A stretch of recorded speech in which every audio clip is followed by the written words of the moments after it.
Okay, so good day my dear students. So welcome back to our virtual classroom. We are now on our 5th week. So konting-konti na lang po, palapit na po ng palapit ang iniintay niyo na Christmas vacation. Alam ko naman po yun, no? Pero of course after this week, meron pa po tayong 2 weeks para po matapos natin ang ating first quarter. So without further ado, let's begin po. So of course, meron po tayo laging pre-test, ano? Hintayin nyo lang po yung link sa ating chat box. Pero alam niyo naman po siguro na yung mga links na ito ay nilalagay natin sa ating Google Classroom at ma-access nyo na po ito when you use your DepEd QC account. Okay, so review po tayo ng konti. Madali lang po ito actually. So basically, tingnan nyo lang po yung nakasulat dito na mga substances, no? At hanapin nyo po dito sa mga pictures sa kanan kung sa tingin nyo ay alin po yan dyan. Okay? So, example po yung table sugar plus water. So, bago nyo po sagutan ng bawat number, try nyo pong sagutan to honestly, no? I-pause nyo po yung video, tingnan nyo po yung choices, then manghula po. Ayan. Try to guess the right answer bago po ninyo i-play yung video. So, alin po dyan sa tingin nyo ang nag-best illustrate po dun sa number 1. Okay? Yan po ay yung letter E. Ayan.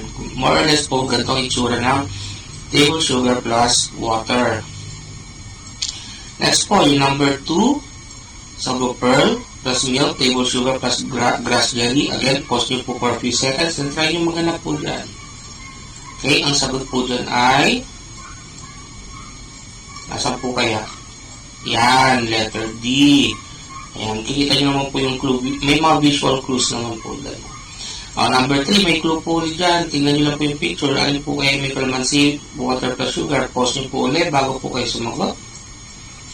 At pag nakakita na po kayo ng sagot, pwede nyo na po ulit i-play. And of course, ang sagot po dyan ay yan, letter B. Ayun, may clue naman na po. May nakaipit doon na mukhang calamansi. Okay, number 4 po, earrings, necklace, plus ring, plus bracelet is what po? Alin po yan dyan? Dalawa naman lang po pagpipilian nyo, A or C. Alin po yan dyan? Of course, that's your letter A. Okay, ang sunod po sa number 5. Alin po yan? Siyempre, isa na lang po natitira dyan. And that is your letter C. So, basically, yung kikita nyo sa hot water, coffee, table sugar, creamer, as in isang usually black or may konti siya pag nilagyan mo ng creamer, depende sa dami ng creamer, maglalighten yung kulay. Pero more or less, yan po yung kulay sa letter C. Okay, may papanood po tayong video. So, please listen po muna. No? I-play po natin and please watch the video. Alis lang po muna ako sandali. And then, I will let you watch the video.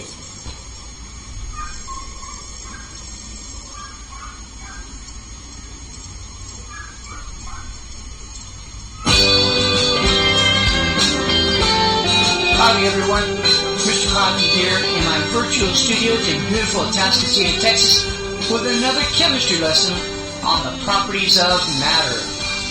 In this lesson you're going to learn about physical and chemical properties and physical and chemical changes. And it's important to understand how matter changes because that's what chemistry is all about. Matter changing and the energy involved in those matter changes. And so let's get started. Physical properties. Characteristics that don't change the substance. These are properties that involve no new substance. The substance doesn't change. Such as tearing paper or cutting a board in half. That's just a change in their shape or structure, but you still have paper and you still have wood. You can even take and dissolve sugar in water, and you still have sugar and you still have water. You've just changed their form. There's no new substance. Alright. Types of physical properties can be things like mass, weight, volume, solubility, density, which is just your mass per volume, and malleable and ductile. And you might say, well, what's ductile? And that's the ability of a substance to be drawn into wires. And malleable means that something can be hammered into a shape, such as gold or copper and some of those metals. Alright, examples. Well, blue is a color. 100 grams is a weight, or actually that's a mass. 1.5 grams per milliliter is a density. Pour slowly is a way of describing its viscosity. And dissolves in water has to do with its solubility. But these are all examples of physical changes. There's no, in physical properties, there's no new substance. And that's what we want to be aware of when we're talking about physical changes or physical properties. Chemical properties are characteristics that change the substance. You get a new substance, such as when you take and burn a piece of paper.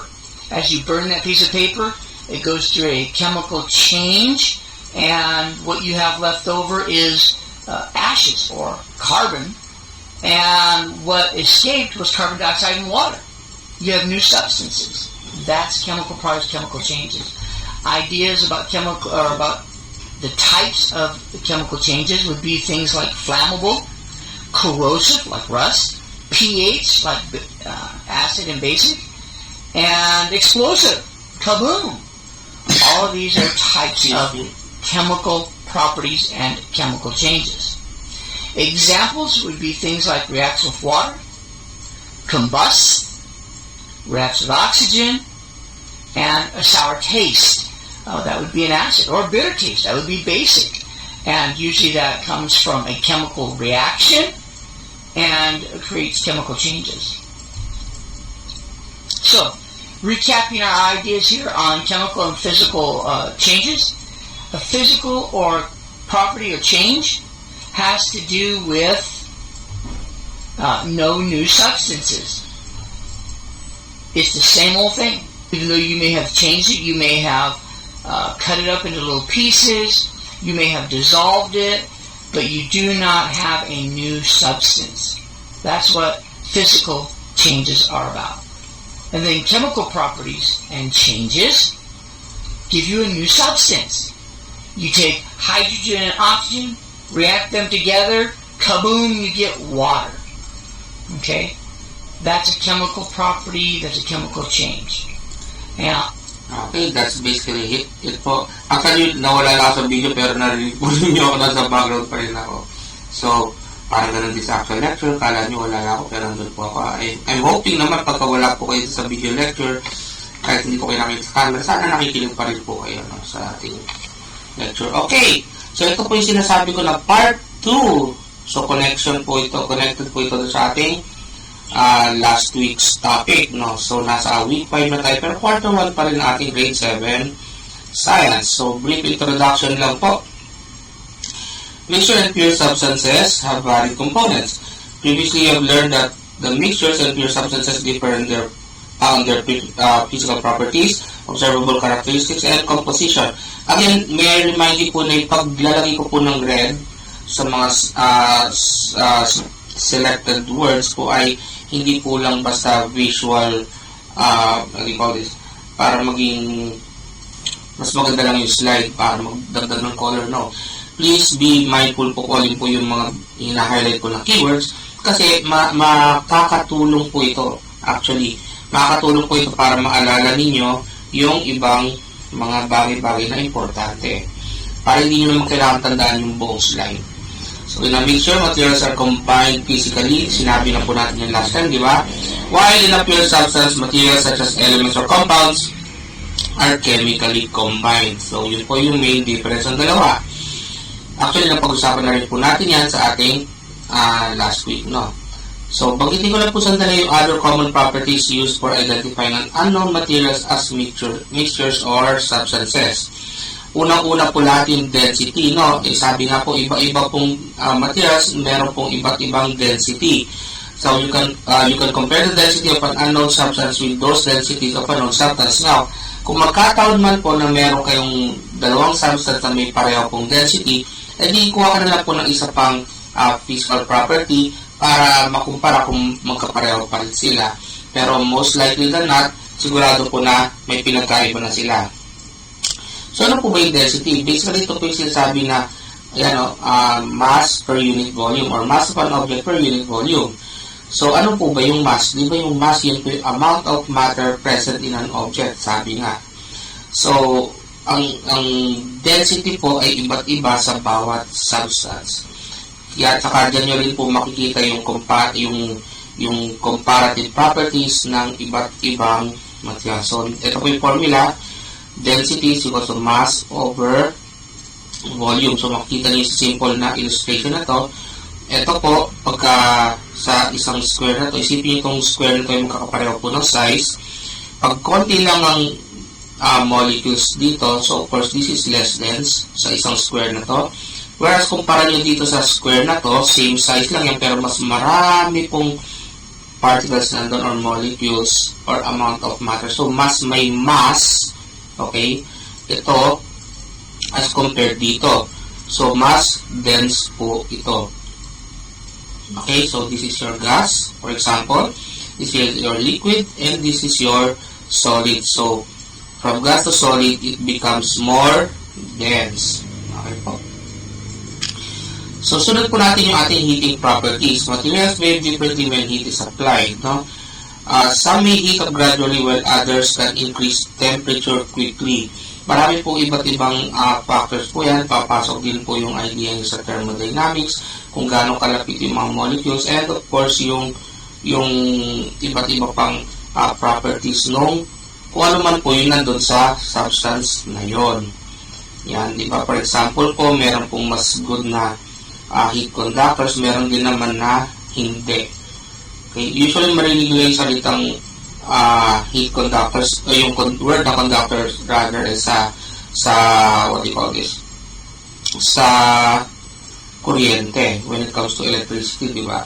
Pero kung iisipin mo, meron din pong ganyang parang ganyang what do you call, characteristics when you describe your heat. Okay po. Okay, solubility po, different materials like substances have behave differently when mixed with other materials like water as a universal solvent. Substances have different solubility in water. One substance may dissolve easily and completely, while others are partially dissolved or not soluble at all. However, concentrations of a substance may affect solubility. So, kung titingnan nyo po ito, dito po yung inyong solute or yung solid part ng isang solution. Yung solvent po yung liquid part ng inyong solution. Pag pinagsama nyo po silang dalawa, yun po yung solution. Again, ang solution po ay made up of your solute and of course your solvent. Again, ang universal solvent po natin ay water. Okay. So, electric properties po, ito yung nabanggit ko kanina. Substances vary in electrical conductivity. One substance may allow electric charge to flow on them easily as they are good conductors. Usually, ito po yung mga, kung titignan niyo sa periodic table, sila yung may, yung mga metals like iron. Okay, actually, connected din po yung mga, sa susunod na property. Babagay ko mamaya. Other substances are insulators as they stop the electric flow to pass on them. A known substance can be tested through electrical conductivities using available appropriate equipment. Yan. So, ito nabanggit ko kanina. Kung nyo napansinin po alam ko kilala niyo yan sa X-Men po, si Magneto, no? Inano ko lang yan. Nilagay ko lang po yan para ma-relate nyo lang doon sa isa pong property, which is yung magnetic properties. Ayan, kagaya po nito, sabi nga natin kanina, different metals have varying magnetic attractions. Not all metals are attracted to a magnet. Metals containing iron, nickel, and cobalt are magnetic, while others like aluminum, copper, and zinc are not. Ngayon, sabi ko medyo related po yung magnetic properties and electric properties, no. Itong may part po sa periodic table na mahanap nila po, search po yung mas para masugaro kayo mas maraming info, yung mga dalaw na ferromagnetic elements, no? Nandun po yun sa periodic table. So, sa mixtures po natin, no, again, they are made of materials that are not chemically combined. They are also called impure substances. For they contain substances with other materials mixed with them. On the other hand, substances are often called pure substances for they only contain elements or compounds that are chemically combined. Again, isa po paraan na in-explain paulit-ulit natin sinasabi mula last week. Actually, even before pa last week. Diba? Okay, pagdating po sa boiling point at melting points, mixtures and substances can also be distinguished in terms of properties like boiling point and melting point. Makinig po dito. The boiling point and melting point of mixtures have a different range. They have no distinct boiling point or melting point. Pero ang isang pong dapat tandaan, actually ito, yung boiling points daw po ng mixtures, again, yung boiling points ng mixtures, okay, will take place at a higher temperature. And their melting points take place at a lower temperature compared to the boiling point and melting point of a pure substance that are definite po yun. Okay? And does not change in the heating process. For example, magbigay po tayo ng example of pure substance, compound water. Di ba ang boiling point po ng water ay 100 degrees Celsius. Hindi po yun magbabago. Kahit gaano karaming tubig pa yan, when water reaches, pure water anyway reaches 100 degrees Celsius, siya po ay magbo-boil. Okay? Ngayon yung meron pa kayo freezing point ng water, di ba? 0 degrees Celsius. Okay. So, ito po actually nanggaling to sa activities, pero hiniwalay ko na sila para po mabasa ninyo. Na-upload ko na rin po pala yung modules, so please read this. Tables 3, 4, and 5. Sobrahan. Please read them well po, kasi talagang marami po matutulong nito sa inyo. So, with the following mixtures and substances on the chart below, materials are listed according to the area at home where they can be found with their common names, chemical names, formulas, and practical applications. So, sa table 3, ito po makita nyo may common name, chemical formula, and importance or use. So, ito po nasabi ko rito last time, di ba sa example natin yung table sugar. Sabihin ko lang po yung number 1 Table sugar, ang chemical name po niya ay sucrose. Sabi po natin yung last time. Ito po yung chemical formula niya, no? At ang importance or use niya ay food additive or food preservation. Yun ang sabi. Okay? Ngayon, kung makikita mo, kung mixtures kasi, hindi na po nilalagay yung chemical name kasi made up of different compounds po yun, yung mixtures. So, susulat mo lahat ng chemical name ng bawat compound na nandun, mahirap po yun, di ba? So, specific na chemical name para sa mixture, wala po. So, not applicable. Chemical formula, ganun din. Importance for use as seasoning agent and of course for food preservation na rin po. So, yun po yung unang dalawang example. Again, kapag ka-mixture po masyado ng maraming compounds doon. So, wala po siyang isa lang na chemical name. O, ganito rin naman po sa bathroom and laundry area like your shampoo, soap, baby oil, lotion, detergent, fabric conditioner, and bleach. So, please pakibasa po para mapamiliarize din kayo doon sa iba't iba pong mixtures or compounds na nasa bahay lang naman. Diba? Pang ano din po tayo, pampataas po ng awareness ninyo sa bahay. So, ito pa po sa first aid kit naman, alcohol, betadine, calamine, cream, note, and petroleum jelly. Siyempre, maganda na rin po na meron kayo first aid kit sa bahay kasi you'll never know po kung kailan nyo sila kakailanganin. Okay, so proceed na po tayo sa activity. So, ito po yung module activity. Actually, meron po tayo activity 1.1 and 1.2. So, dito po muna tayo sa 1.1. Sabi nga, any material that you can see at home. So, tingnan nyo po yung mga tables na dadaanan natin kanina. Okay. So, ito kitchen, refrigerator, bathroom, and laundry area. Yan. Tingnan nyo po yung significance ng mga tables na yan. So, visit your kitchen, cabinet, shelf, first aid kit, refrigerator, and even your bathroom and laundry area. List down the things that you have seen at home and classify these products into mixtures and substances.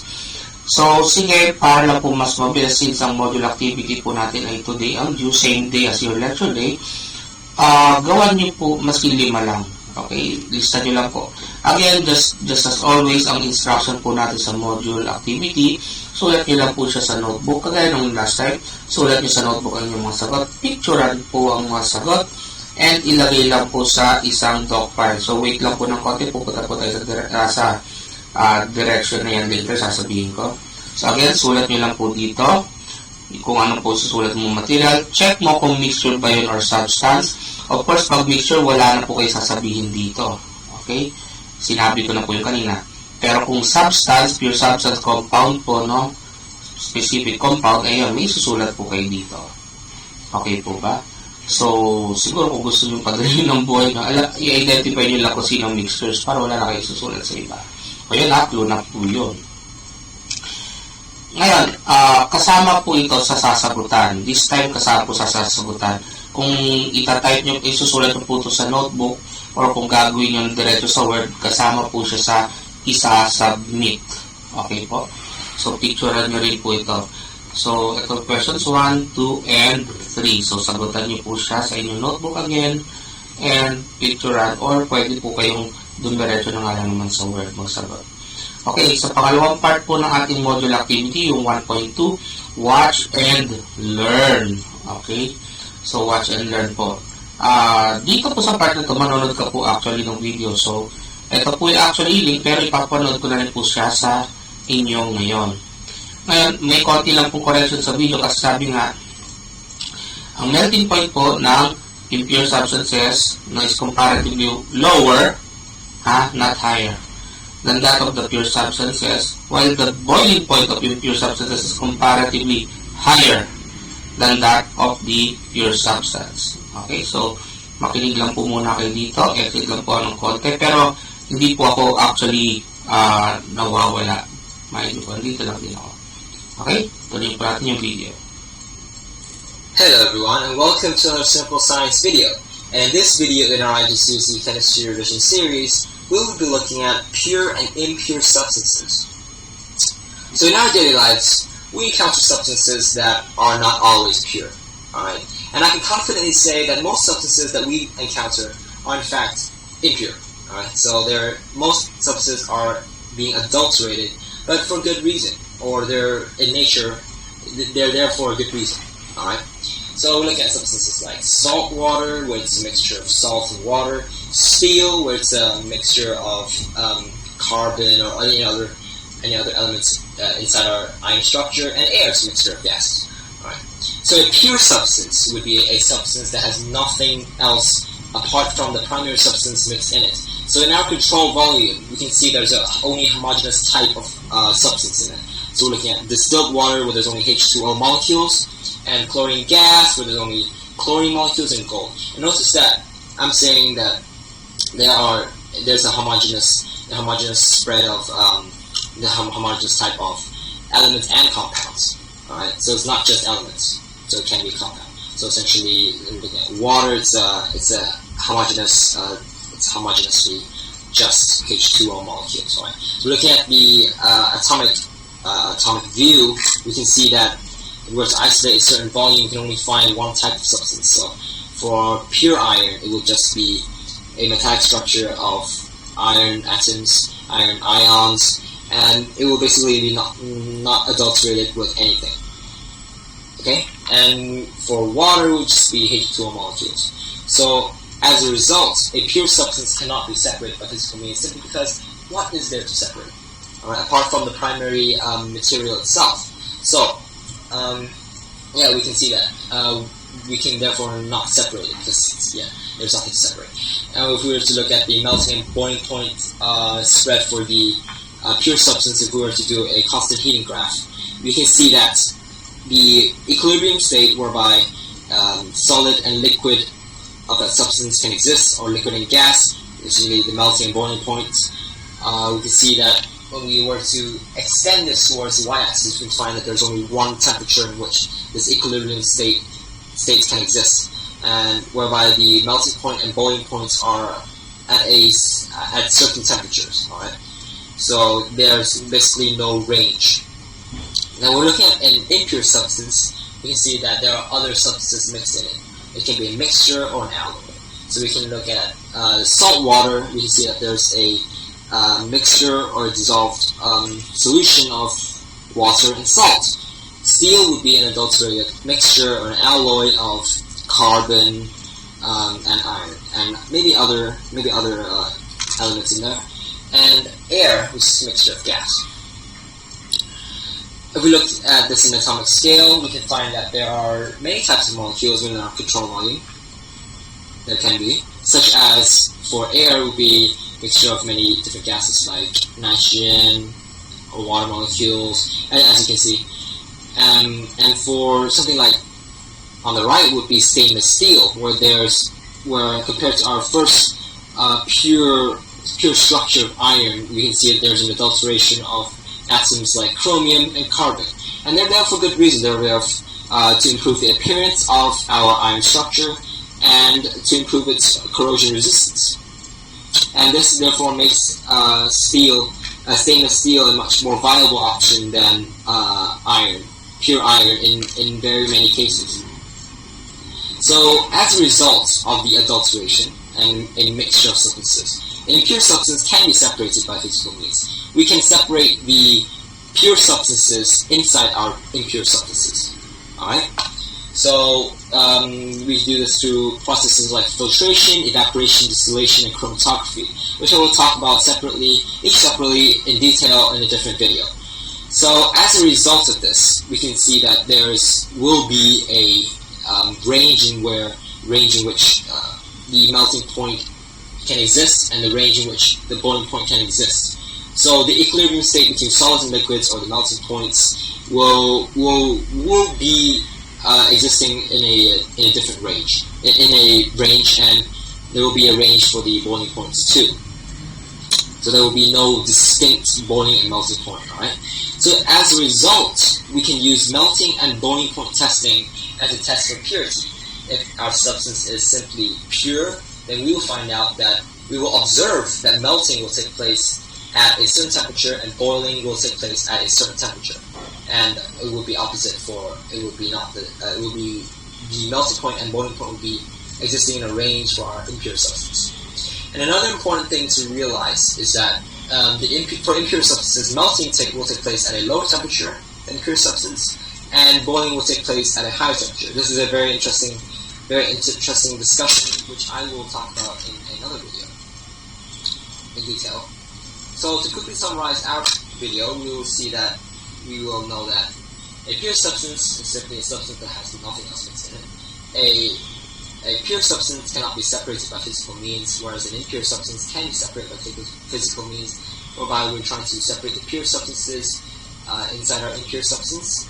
And the melting point and boiling point testing will be a test for purity, because for an impure substance, melting point and boiling points have ranges, and for an impure substance, recognize that the melting point is higher and the boiling point is lower. Right, so thank you very much for watching my video. I wish you all good luck in your revision, whether it be mock or finals, and good luck. Okay, wait lang po ha. Tignan natin yung video. So that's pretty much it po, no? Okay, so tuloy po tayo sa ating activity. Again, pakisagutan po itong questions 1, 2, and 3. I-base na po yung answer niyo sa napanood ninyong video.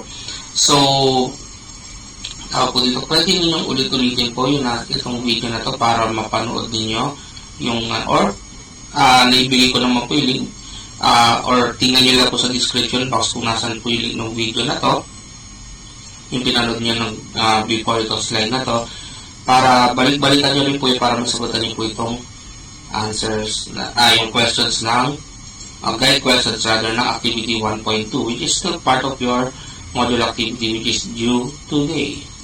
Okay po. So, again, yung activity 1.1 and 1.2 po, in-upload ko na po yung module sa, what do you call this, sa ating classroom.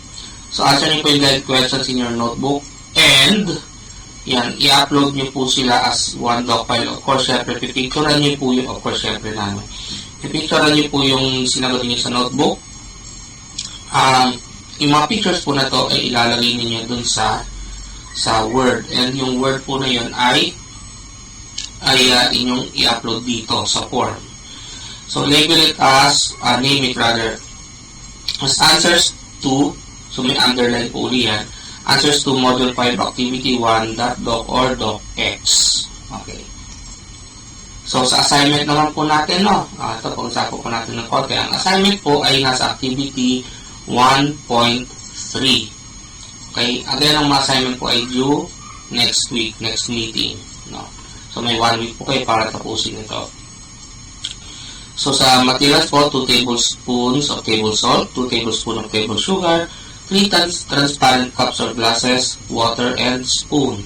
So, patulong po kayo sa parent guardian nyo para hindi po makalat sa bahay. No? So, sabi nga po, prepare the following setup as indicated in the table below. Describe each material by completing the table given below. Wala na po yung 2 dyan.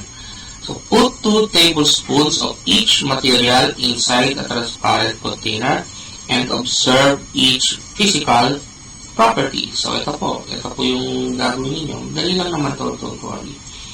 So, ito po yung materials, table salt A, ito po sa A, table sugar B, and of course water C.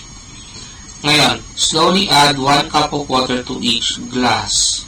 Observe what happens to their physical properties. So, maglalagay daw kayo ng 1 cup of water sa bawat glass kung saan nandun din po yung materials na ito. So, sa number 1, sa container A, yung table salt, nilagyan mo ng tubig. So, ano po physical properties? Phase of matter, solid, liquid, or gas. Diba? Okay, susulat mo muna ito. So, before nyo haluan actually.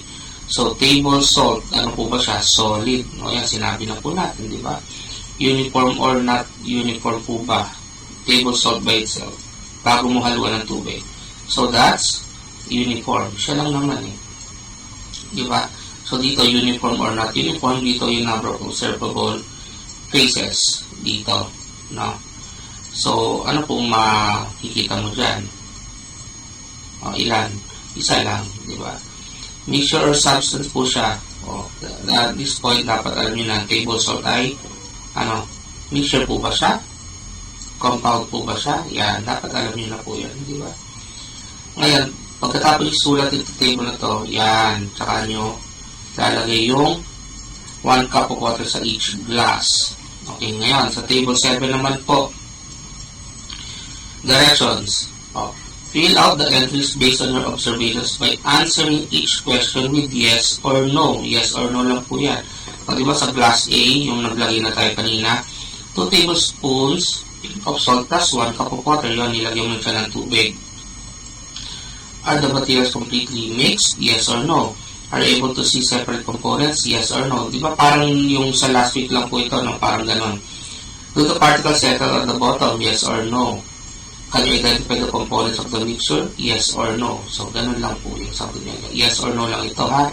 Whereas sa table 8 po, materials mix, components, mixture, and substance. So, ito, example po sa glass A uli. How many phases are present in the combined material? So, phases of matter po yan. Solid, liquid, gas. So, ilan po yan? Matatato mo ba siya sa homogeneous or heterogeneous? Okay? So, masasabi mo ba siya is substance or mixture? Yan. Okay? So, sagutan niyo po yung table na yan. So, sa assignment niyo, tandaan niyo, meron po ulit kayong guide questions. So, meron kayong questions 7, questions 8, and, of course, yung inyong 9 and 10. Ngayon, sagutan niyo po yung mga guide questions na to. Kagaya po no sa module activity ninyo, please answer the tables and guide questions sa notebook. And of course, picturean nyo yung mga sagot na yon. And ilagay nyo po sa isang doc file. Ngayon, pwede rin naman po, again, kung masipag naman po kayo magsagot sa mag-create ng bagong doc file, pwede nyo pong copyin yung table na gumawa na kayo ng table na yun at diretso na sa Word. Tapos yun ang sagutan nyo. And yun na rin po i-upload ninyo sa assignment. Ganon din po sa module activity, pwede ganon din yung gawin ninyo. Ngayon, para hindi na po kayo umulit sa pagsusulat ng notebook, welcome din naman na i-print out nyo na nga lang naman yung ginawa yung Word file, and yun na lang po ang idikit nyo sa inyong notebook, kahit i-fold nyo po siya ng konti. Basta ayusin nyo lang po yung presentation nyo. Of course, meron po tayong post-test. Okay? Nakalagay na rin po siya doon sa ating classroom. Ito pong check your understanding, hindi naman po natin ito i-discuss, pero gusto ko lang i-remind na please, sagutan nyo rin po sa notebook. Tandaan nyo, hindi po lahat ng ginagamit natin na post-test, pre-test, module activity at assignment, ay nilalagay ko sa forms. Kumbaga, yung mga activities sa modules, hindi po lahat nilalagay natin sa forms. So, yung mga hindi natin nilalagay, please, sagutan nyo pa rin po sa notebook. Okay, so maraming salamat po. Dito po natatapos ang ating week 5 supplementary video. If you have any questions, as always po, please don't hesitate to PM me and I will answer your questions as soon as I'm available. Maraming salamat po and have a great day.